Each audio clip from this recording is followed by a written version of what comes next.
All right, thanks for being here. Grip band, thanks so much. Always good. So I asked a question, had Dar ask you the question, how often do you ride a bike? So just out of curiosity, how many of you are riding a bike at least spinning or outside once a week? Anybody doing that? All right, good for you. Well done.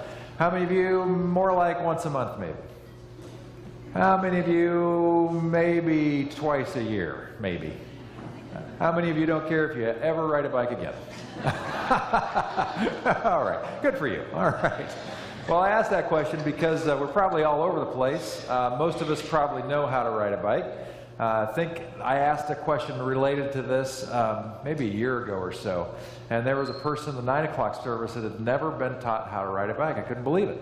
So I'm not sure the circumstances of that, but there you have it. So anyway, I remember when I first learned to ride a bike.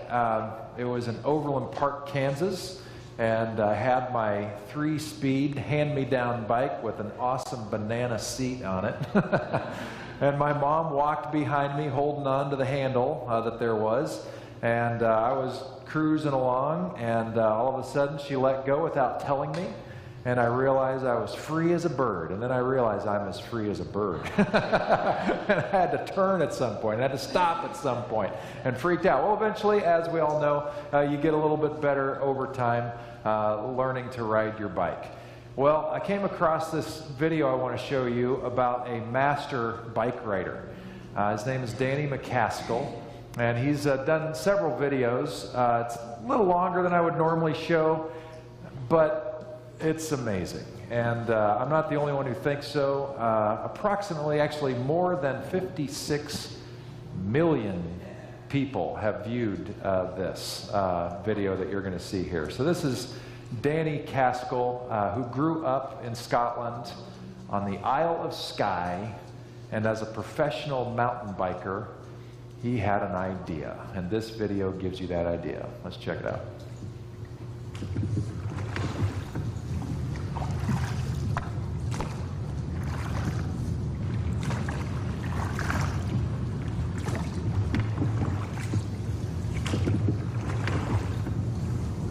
Growing up in Skye, the Coolins for me have always been a very inaccessible place. There's an incredible knife-edge ridge that runs right the way along the top of them. And I've always wondered whether it would be possible for me to ride my mountain bike up there. What a voice, what a voice, what a voice I hear. It's like the voice of my rolling dear. But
Not nuts.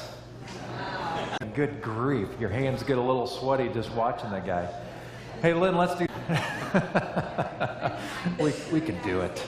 We need relaxation again. Yeah, right. We're talking today about practices, and the reason I wanted to show that clip is because this guy, Danny McCaskill, he didn't learn how to ride a bike on Monday, and by Saturday he was heading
tireless guy to do that stuff. It took years and years of discipline and time and effort. It took learning through mistakes and the injuries that those mistakes undoubtedly caused. It meant having to relearn, retrain his brain, because his brain undoubtedly was coming along and seeing whatever was before him and saying, stop, stop, stop. And he had to learn, go, go, go, or go in a different way. Who in his right mind would head toward a barbed wire fence and think, front flip, it's just crazy. So that kind of mind-bending, altering stuff was part of his reality. And so I think there's some parallels there with our faith journey, that this thing doesn't happen all at once, that there are things that we need to learn, practices we need to learn, skills that we need to master along the way, things that we're going to get wrong and we'll experience some injury from and need to heal up from, things we need to train our brain differently on, to trade up the way that we had been thinking about things to new ways that actually lead us in a different direction. So that's the kind of stuff that Borg talks about in his chapter, and the stuff I want to talk about today. First, I want to talk about the primacy of grace and the drift of works, because this is a tension that I experience as a pastor. Sometimes when we talk about doing stuff, related to our faith, this gets into a very old historical theological question that has a place in history, the birth of Protestantism, no less. Because at that time in history, when Martin Luther, nailed the theses to the door, as it is, he was making a declaration that we are saved by faith alone, because there'd been a lot of practices in the church that were suggesting, well, you're probably not okay with God unless you do blankety blankety blank. And if you really want to be sure, there's these little things called indulgences we'd like to sell you. And if you give enough, then that's going to make sure you get a good seat in heaven. This kind of a thing was going on. Martin Luther was studying Scripture and came to this radical belief that it's only by grace that we're saved, it's only by faith that we're saved. And so I want to first lay that foundation, that's what this is about. That none of what we're talking about in terms of practices in our faith are in any way to win God's favor, because we already have it. God cannot love you more. God cannot love you less. That is never going to change.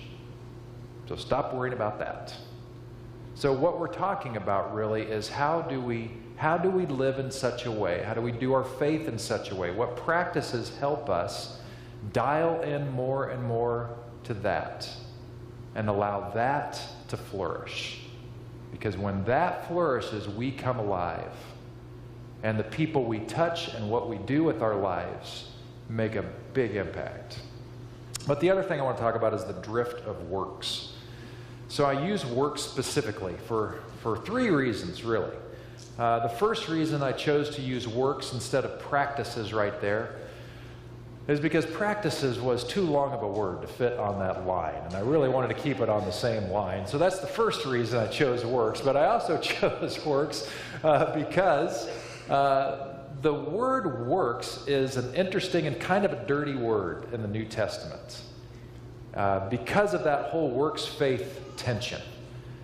You're not going to get saved by your works. It's by faith alone. And so I wanted to put it up there, knowing that that is an issue for us. And the other reason I wanted to put it up there is because I want to talk about the connotation of works isn't very pleasing.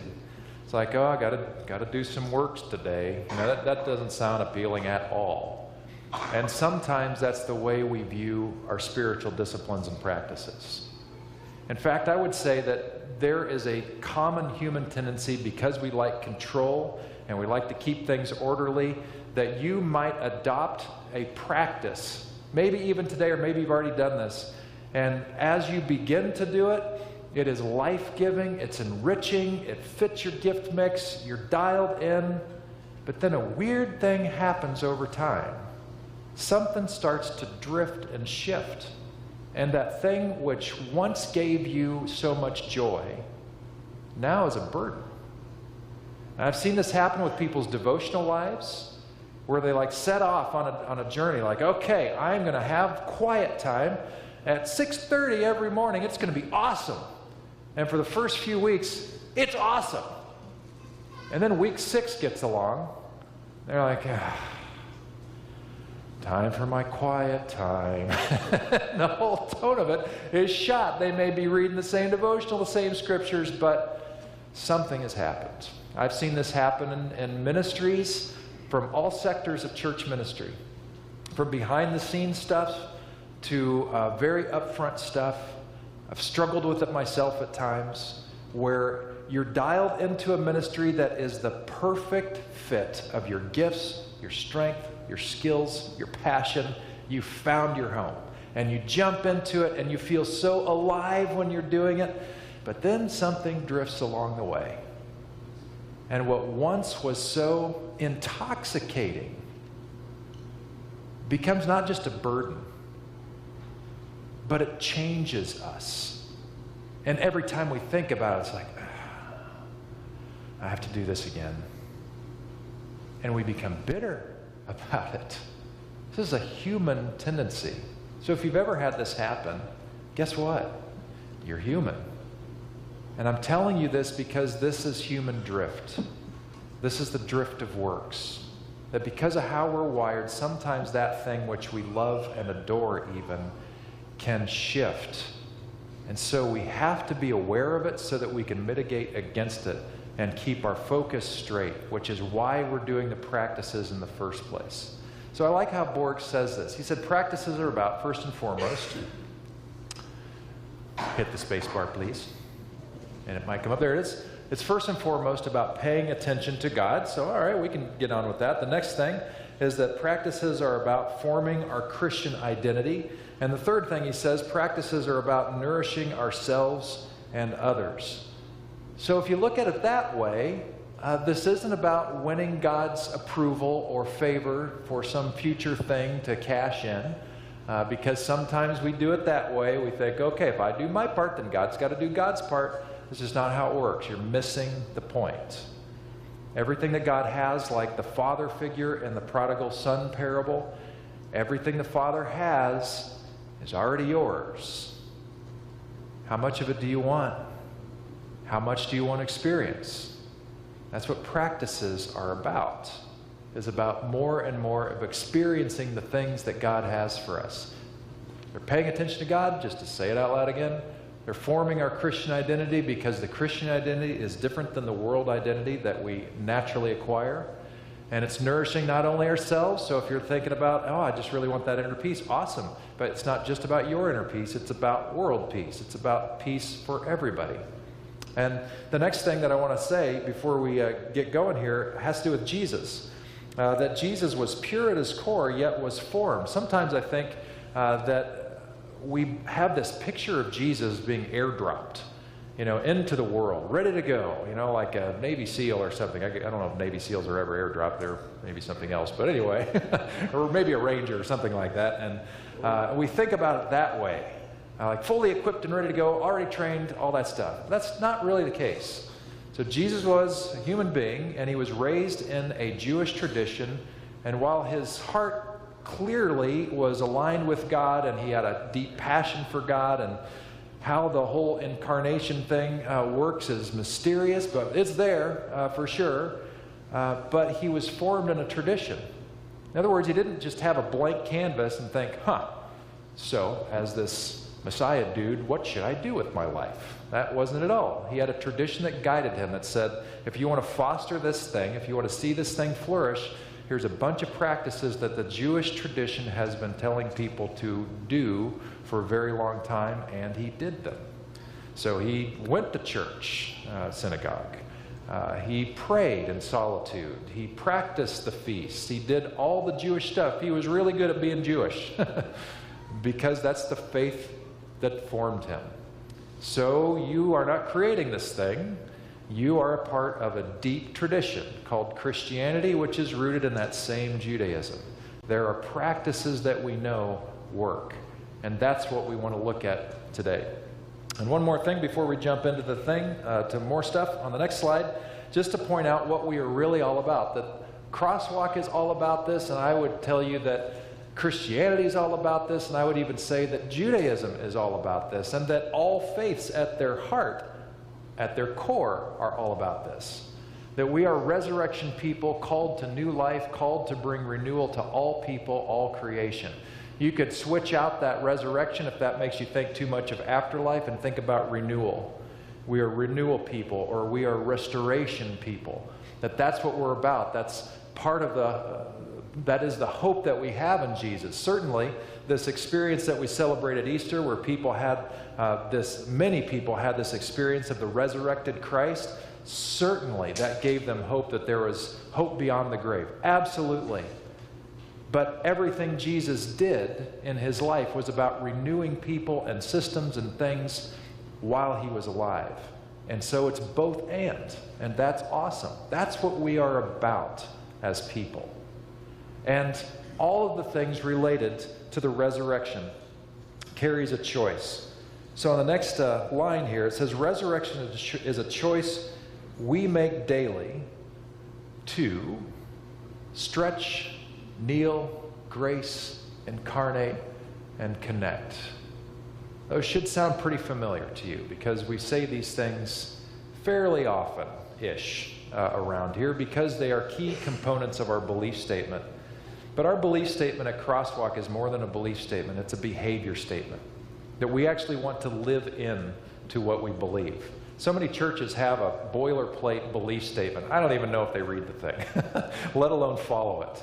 Well, when we crafted ours, we wanted it to really reflect our ethos, who we are and what we aspire to be. I'm going to walk you through it in a moment. But I want you to recognize that this resurrection thing we're talking about is a choice. That if we want to see the renewal thing happen in ourselves and others around us, if we want our hope for afterlife to grow, it's based in choice. How much are we willing to open ourselves and be used of God and sow into what God is doing? Jesus made that choice, by the way. He made the choice. His baptism, that marked his choice. Things were different from that point forward. He and John the Baptist were seeing things similarly, where they recognized that their religious tradition had been hijacked. They knew it to be this beautiful, life-giving thing. And so much of what Jesus had to say, by the way, wasn't brand new. It was actually in alignment with a lot of rabbis before him, but had been covered up or forgotten or whatever. So when he would speak, it almost sounded brand new because nobody had heard it before. Now, we know that's similar to our day and age because there are new things being said in the faith that have always been there, but it's been so long since they've been spoken that they seem brand new. Well, Jesus, having all these ideas, made a choice that day to be baptized, to say, this is my direction, this is my journey. He made choices all throughout his ministry to do these things. When we crafted the belief statement here, we base it on the Gospel of John. And I love that, partly because I know John really well, because that was my doctoral work stuff. But I love John because John organized his gospel differently than Matthew, Mark, and Luke. When John set out to tell the story, he had theology in mind over historicity. It's not that what he put in there was false or made up or anything. It's just that he cared more about organizing it in theological statements and themes more than making sure the timeline was exactly right. That's why John looks so different from Matthew, Mark, and Luke. And so all of these things are things we see reflected in the person of Jesus.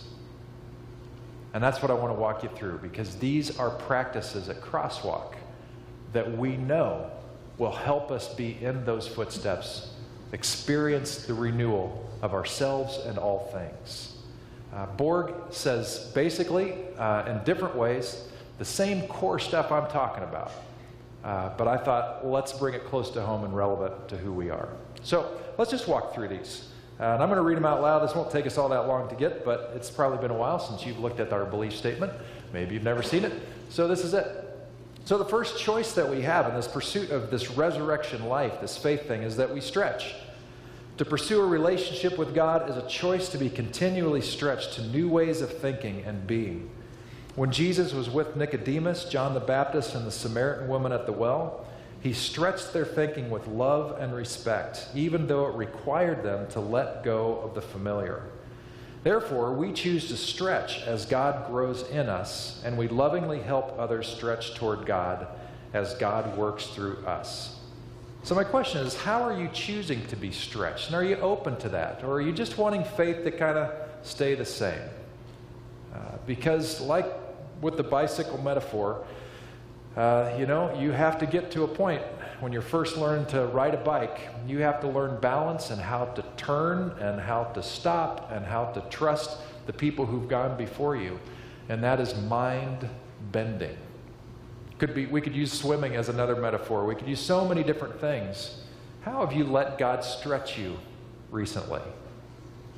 And if you can't remember the last time you had a new thought about God or a new insight about God, that probably indicates that this is a practice you might want to pursue. That maybe you have truly kept God in a box, in shackles. A God who wants to free you to seeing things in a more beautiful, bright, vibrant, light-filled way. And you won't let him. So, how can you stretch? How are you choosing to be stretched? What inputs are you allowing into your life to stretch you? And I ask that question because for some of you, your inputs are Sunday, which is awesome. Actually, regular attendance at a church, the data is there really clear. It's a very good thing for all of us. It's way more than just about coming and hearing me yawn on forever. It's bigger than that. It's being together. It's knowing you're not alone. It's the community thing. It's what we do together. It's the warmth in the room. It's what God does in the warmth of the room. It's massive and it's important and it works. And so way to go because you're here and that's fantastic. But some of you, this is your only input is what's coming out of my mouth. It's not so bad. Actually, it's awesome, really. I mean, let's be honest here, but not really. But it's what we have, so we're working with it, right? And my encouragement to you would not to let it just be what happens by 11:15, 11:30, but that you would take it the next step. For some of you, you are podcast and TED Talk junkies. You try to get in 6 or 8 a day. And after you have your fill of whatever that is, you just feel so good, so full of wisdom and insight. I mean, you're just like a walking encyclopedia. Brilliance! Here's my challenge to you. That's awesome. And I love to learn. I love to read widely. I love podcasts. I love TED Talks. But here's something to watch out for. That when you are constantly filling your mind with more and more stuff, and not allowing time for any of that to sink in, for any process time to actually work out what you're hearing internally, you're basically just filling up your brain with a lot of noise, and most of it is going to be lost, and it's not going to make the impact you think it will. It will make you a good conversationalist, but it will not necessarily make you a deeper person. And I say that because I've had people years past that they would listen to or AM radio preachers all day long. And I was like, what are you thinking in the first place? But what I noticed over time is that they remained, even with all that preaching, completely unchanged. Not any more transformed into the person of Christ in their behavior, in their attitude, in their thought processes. They didn't grow.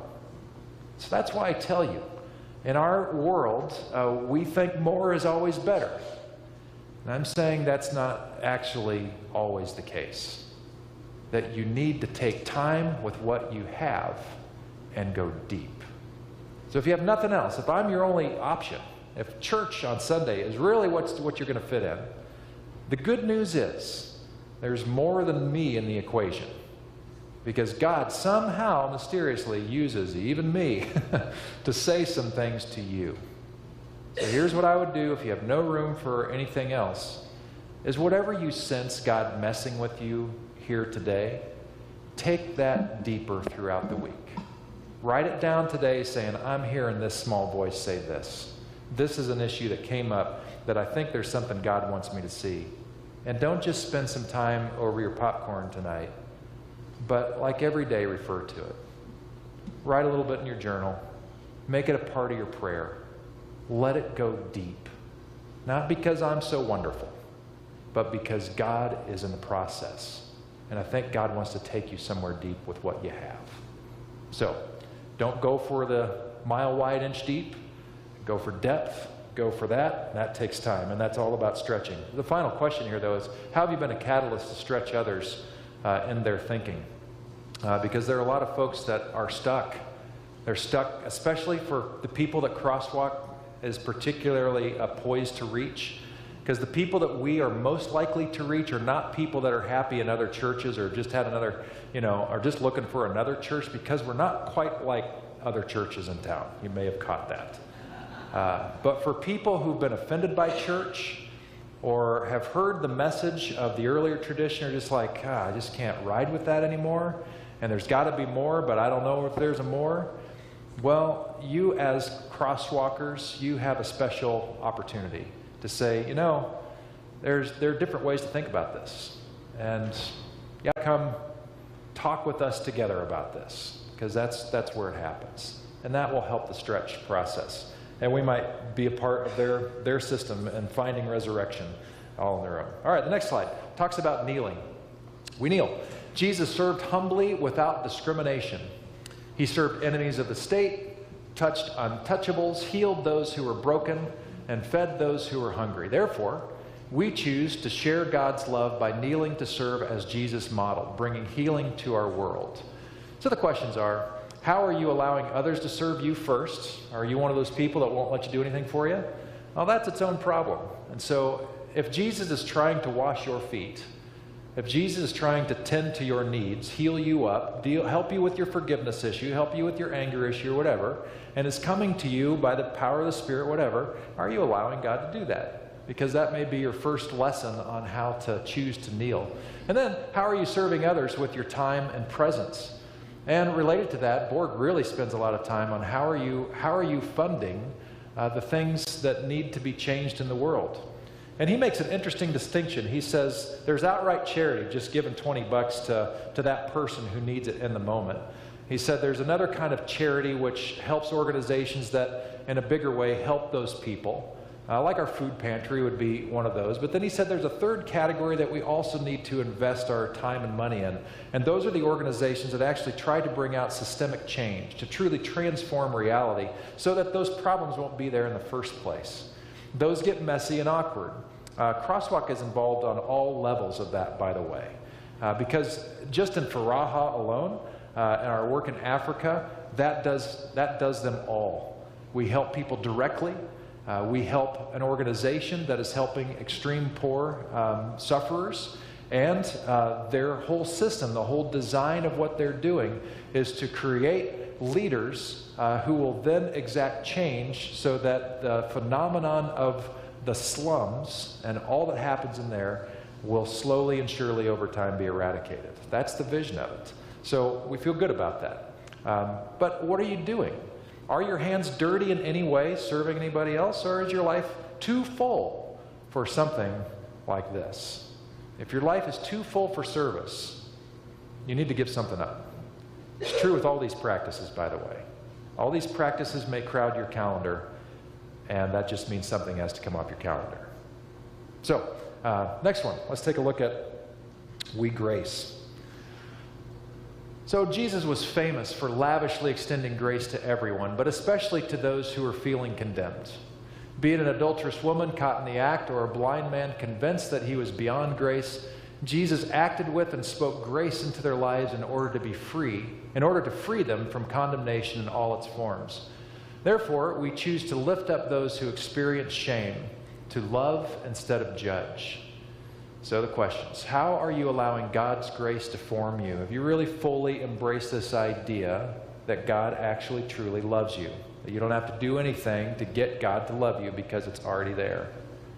Some of you may not be able to get there because of how you were raised. It's okay. As I've said before, you got an opportunity here. If you grew up in a household with fathers that weren't too healthy and acted unhealthy, there's a beauty in embracing a heavenly Father who is. If you had a mother that was the same way, there are scriptures that speak of the presence of God in a mothering kind of way, so adopt that. How are you allowing this grace thing to be real? And how are you an agent of God's grace in an unforgiving world? I had an experience of this about 5 years ago. I was with a friend, mountain biking actually, and we were talking during a rest about an issue that he was going through. Somebody'd really done something to jack with his life. A pretty threatening way, in a violent kind of a way, like we're not sure if this guy is going to do something crazy kind of a way. And it was deeply upsetting. It upset this guy, it upset his world and everything that was going on in his world. And we knew each other well, he knows what I do, and so he's like, man, how do you advise on this thing? What would you say to this thing? And we talked about it a little bit, I listened to him a lot, and at the end of the conversation I said, hey man, at the end of the day, this is a forgiveness thing. And at the end of the day, as fast as you are capable of doing, you need to forgive this guy for what he's done. And his immediate response was, I don't want to do that.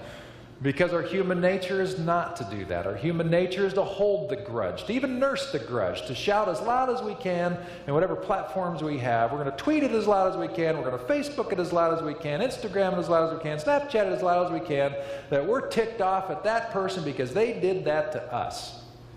And that does absolutely nothing for anybody. The issue of forgiveness had nothing to do with whether or not that guy would ever apologize or ask for forgiveness. The issue of forgiveness was for my friend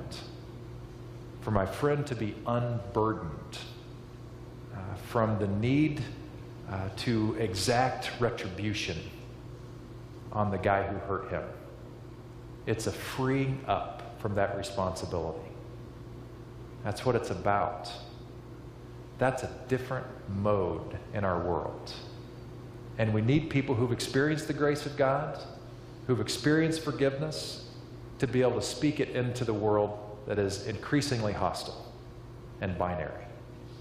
If we want to see the world become more compassionate, it's probably going to have to come from people who are choosing to identify with the source of compassion. That means you, being an agent of grace in the world. All right, we continue. We've got two more. We incarnate. God's love was perhaps most profoundly expressed in the incarnation when God entered the full human experience with us in the person of Jesus.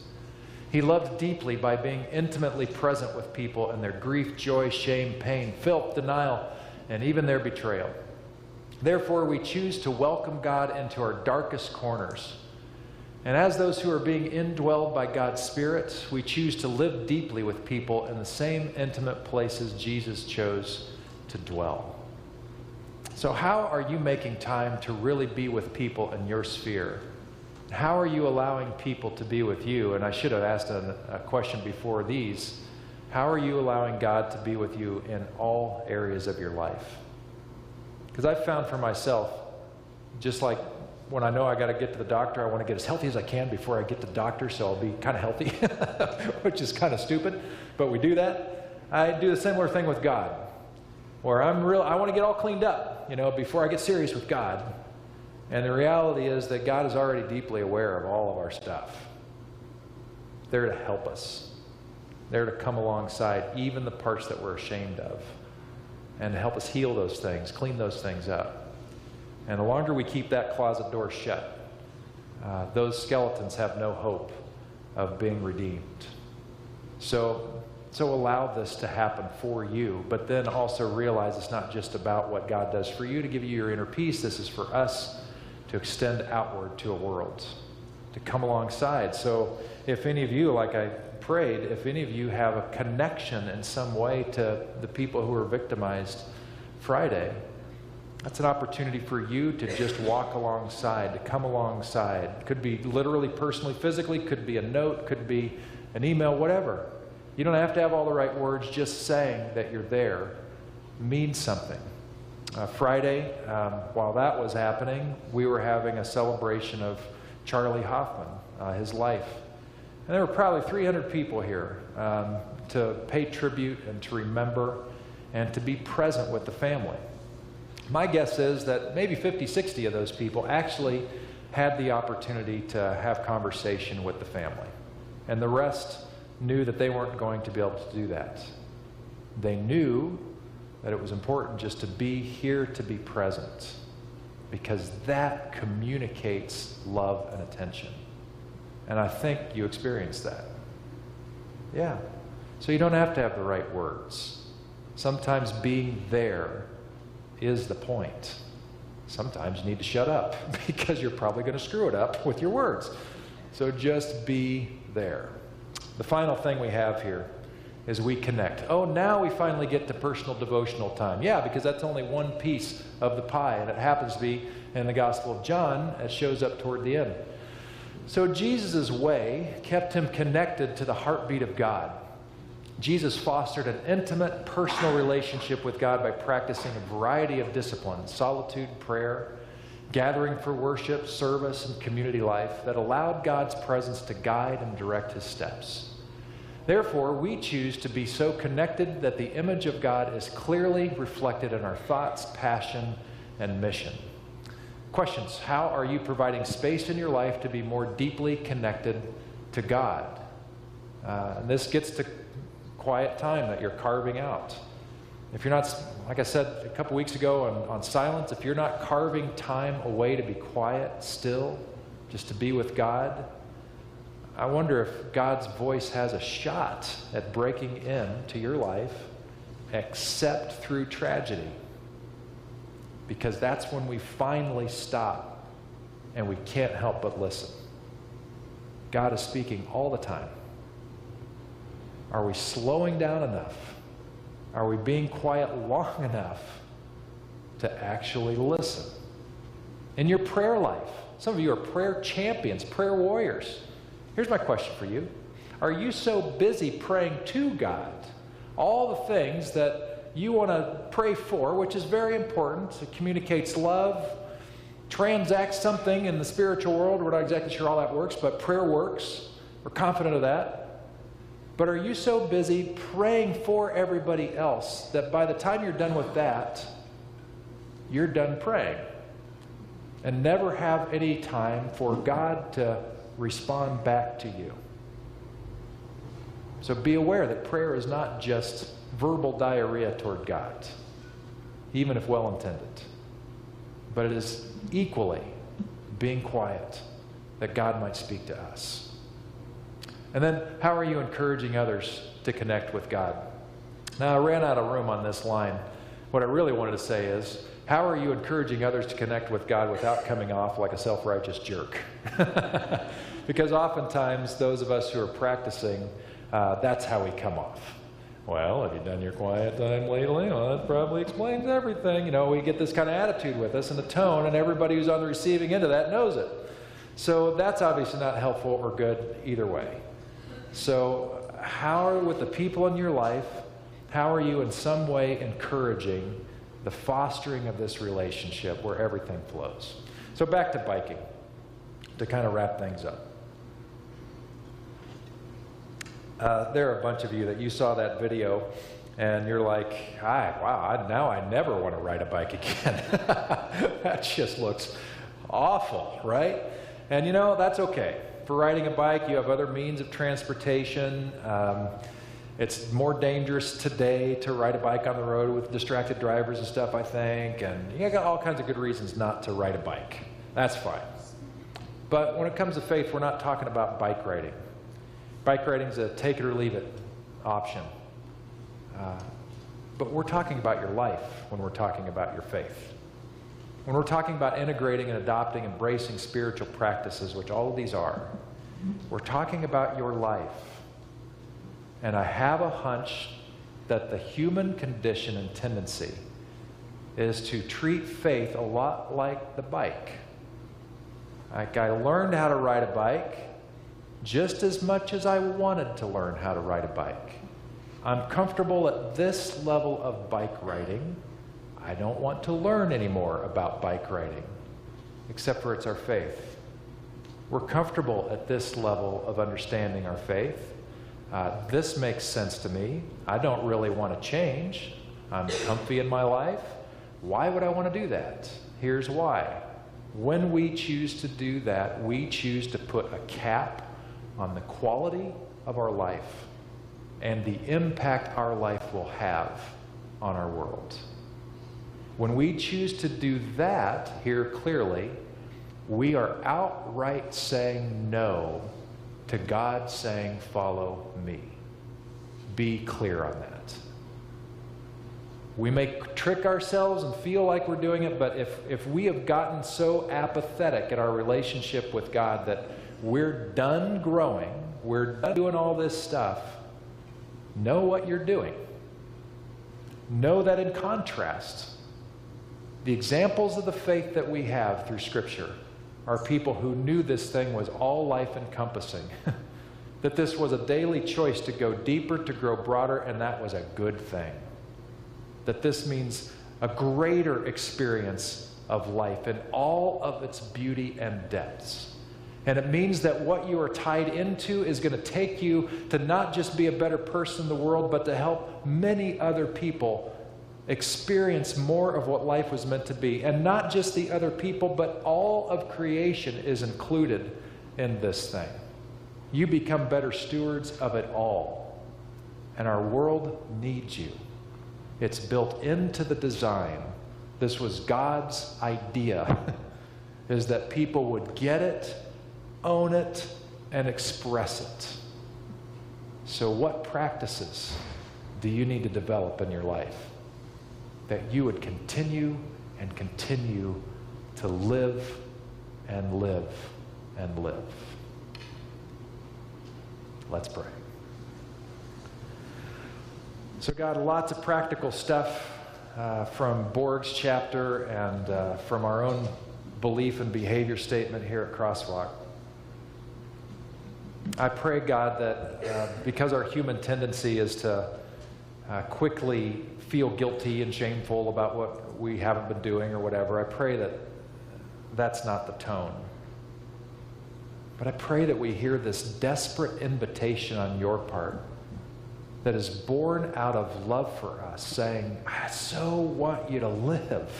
I so want you to heal from that. I so want you to experience the power of what service can do and what being incarnate to somebody can do. I so want you to be able to speak grace into this life, in this world. I pray that we'll see that on your face, that you're passionate about us and all people in the world and the world itself, that you want the whole thing to be what it can be. And so help us, God, to trust your heart, to be motivated by your love and your passion, slowly and surely learn new skills, new ways of thinking. We're going to mess it up, probably injure ourselves a little bit, but you'll heal us up. You'll point us in the right direction. We'll need to unlearn some things and learn some new things, but you're going to be there guiding us, so help us move forward. So that one day we'll be able to look back and say, man, I blew it here and there, but wow, what a ride with God. What an amazing journey of a relationship with a God that's going to take me into forever. May that be our experience. May we rewrite with our lives Psalm 23 and go with gusto into this beautiful adventure you're calling us to. I ask it in Jesus' name. Amen.